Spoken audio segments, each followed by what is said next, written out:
प्रिय विद्यार्थियों, सुप्रभात। आज का हमारा विषय है ऋग्वैदिक आर्यों का सामाजिक जीवन। ऋग्वैदिक आर्यों के संबंध में जानकारी का एकमात्र स्रोत ऋग्वेद है। ऋग्वैदिक समाज की सबसे छोटी इकाई परिवार या कुल होती थी। कई परिवार मिलकर ग्राम का निर्माण करते थे, कई ग्राम मिलकर विश्व का निर्माण करते थे और कई विश्व मिलकर जन का निर्माण करते थे।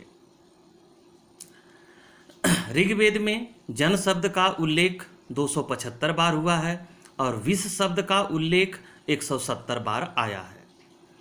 ऋग्वैदिक कालीन समाज पितृसत्तात्मक समाज अर्थात पुरुष प्रधान समाज था। पिता ही परिवार का मुखिया होता था और पुत्र प्राप्ति हेतु देवताओं से कामना की जाती थी। परिवार संयुक्त होते थे और कहीं कहीं एकल परिवार की भी अवधारणा मिलती है, लेकिन अधिकतर परिवार संयुक्त होते थे। ऋग्वैदिक काल में वर्ण व्यवस्था के चिन्ह भी दिखाई देने लगते हैं।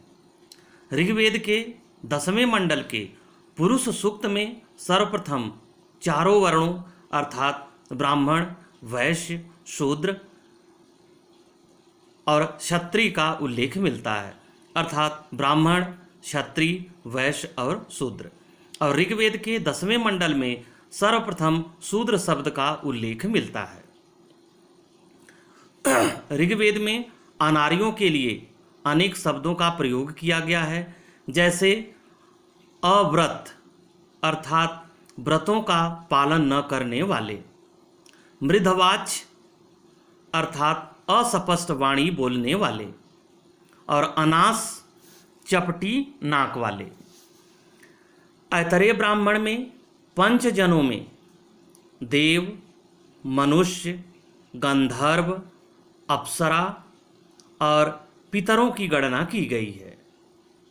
निरुक्त नामक वेदांग में 5 जनों में ब्राह्मण, क्षत्रिय, वैश्य, शूद्र और निषाद की गणना की गई है। ऋग्वैदिक कालीन समाज में महिलाओं की स्थिति सम्माननीय थी, अर्थात सम्मानजनक स्थान उन्हें प्राप्त था। वे अपने पति के साथ यज्ञ कार्यों में सम्मिलित होती थीं एवं दान दिया करती थीं। ऋग्वैदिक काल में पर्दा प्रथा का प्रचलन नहीं था। स्त्रियों की शिक्षा का भी प्रावधान था और स्त्रियां शिक्षा ग्रहण करती थीं। स्त्रियों को उपनयन अर्थात यज्ञोपवीत धारण करने की भी स्वतंत्रता थी। ऋग्वेद में लोपामुद्रा, घोषा, सिक्ता, अपाला और विश्वरा जैसी विदुषी महिलाओं का उल्लेख मिलता है, जिन्होंने अनेक वैदिक मंत्रों की रचना की है। शिक्षा गुरुकुल पद्धति पर निर्भर थी, जहाँ पर सामान्यतः मौखिक शिक्षा का प्रावधान था। विवाह न करने वाली स्थिति में यदि पुत्री पिता के घर में रह रही है तो वह पिता की संपत्ति में हिस्सेदार होगी। ऋग्वैदिक काल में बाल विवाह तथा बहु विवाह का प्रचलन नहीं था, लेकिन विधवा विवाह, अंतरजातीय विवाह और पुनर्विवाह का प्रचलन था। समाज में सामान्यतः एक पत्नी प्रथा का प्रचलन था, लेकिन समाज के संपन्न वर्ग के लोग एक से अधिक विवाह कर सकते थे। ऋग्वैदिक काल में दहेज प्रथा का प्रचलन तो था, लेकिन वर्तमान समय की तरह बाध्यकारी नहीं था, वह स्वैच्छिक था। ऋग्वैदिक काल में सती प्रथा एवं बहुपतित्व प्रथा का भी प्रचलन था। उदाहरण के लिए मारुतों ने रौदसी को एक साथ पत्नी बनाया तथा सूर्या, जिसे हम सूर्य की पुत्री कहते हैं, सूर्या अश्विन राजकुमारों के साथ यानी 2 भाइयों के साथ पत्नी के रूप में रह रही थी। जीवन भर अविवाहित रहने वाली लड़कियों को अमाजू कहा जाता था। प्रेम विवाह का प्रचलन था,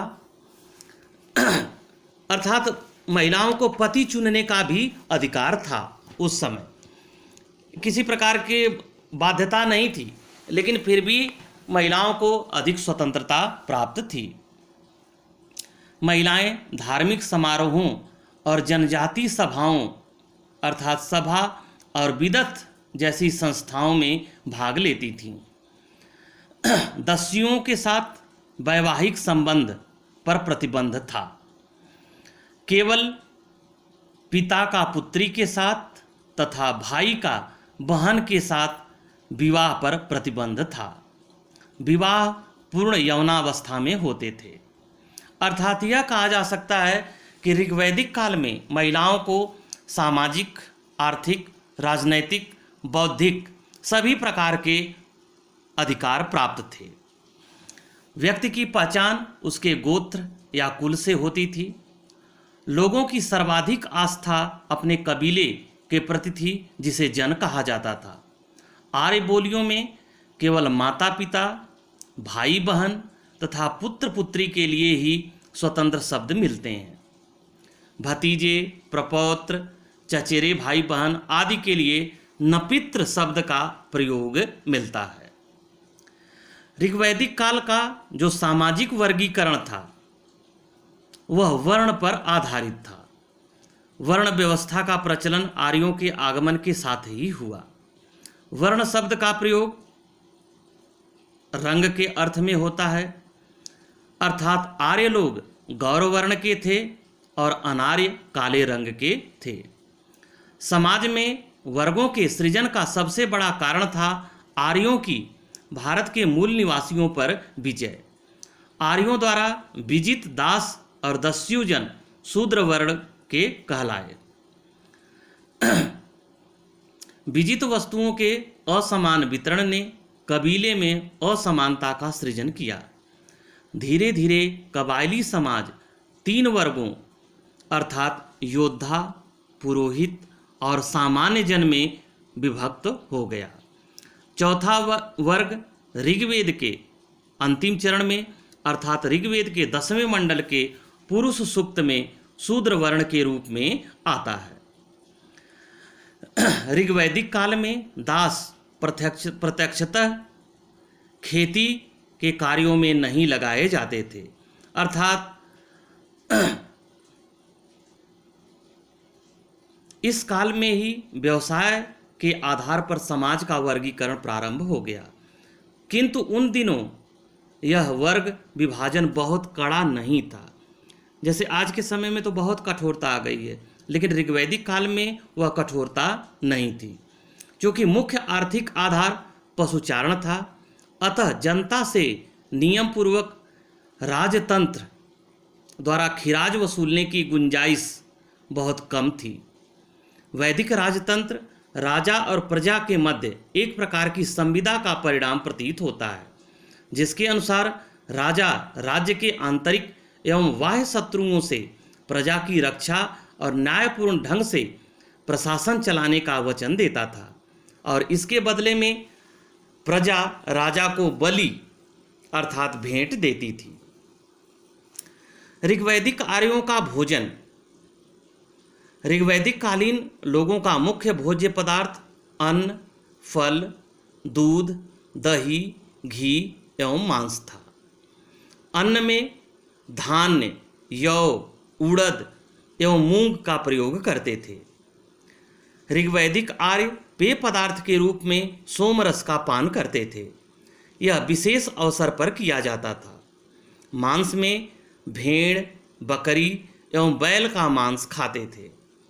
आर्य लोग पक्षियों एवं मछली का प्रयोग करते थे। ऋग्वैदिक काल में गाय को अघन्या अर्थात न मारे जाने योग्य कहा गया है। ऋग्वैदिक आर्यों को नमक के बारे में जानकारी नहीं थी। ऋग्वैदिक आर्यों को बाघ के संबंध में भी जानकारी नहीं थी। ऋग्वैदिक कालीन महिलाएं भी सुरापान करती थीं। वस्त्र आभूषण लोग क्षौम अर्थात अलसी का सूत, ऊन और मृग के चमड़े से निर्मित वस्त्र धारण करते थे। आर्य मुख्यतः 3 प्रकार के वस्त्र धारण करते थे: नीवी, अधिवास और अधोवस्त्र। ऋग्वैदिक आर्य जूतों का प्रयोग करते थे जिसे उपानहो कहा जाता था। स्त्रियां लंबे बाल रखती थीं तथा प्रसाधन सामग्री का प्रयोग करती थीं। उष्णीस शब्द पगड़ी के लिए प्रयोग किया गया है। ऋग्वेद में सामुल्य ऊनी कपड़ों को कहा जाता था, अर्थात सामुल्य ऊनी कपड़ा था, और पेशस कढ़े हुए वस्त्रों को कहा जाता था। आभूषण स्त्री और पुरुष दोनों धारण करते थे। मुख्य आभूषण में था निष्क, कुरीर और कर्ण शोभन। ऋग्वैदिक आर्यों के मनोरंजन का मुख्य साधन संगीत था। रथ दौड़, घुड़दौड़, दुतकीड़ा और आखेट भी मनोरंजन के अन्य साधन थे। वीणा, बांसुरी, ढोल, झांझ तथा वीणा वाद्य यंत्र थे। नृत्य का भी प्रचलन था। आर्यजन संगीत के सप्त स्वरों से परिचित थे। ये था आर्यों का सामाजिक जीवन। अब इसको अच्छे तरीके से याद रखना आप लोग, और इसमें जो महत्वपूर्ण शब्द आए हैं उनको ध्यान रखना। वो आपकी प्रतियोगी परीक्षाओं में कहीं न कहीं आपको सफल बनाने में महत्वपूर्ण भूमिका निभाएंगे। Thank you.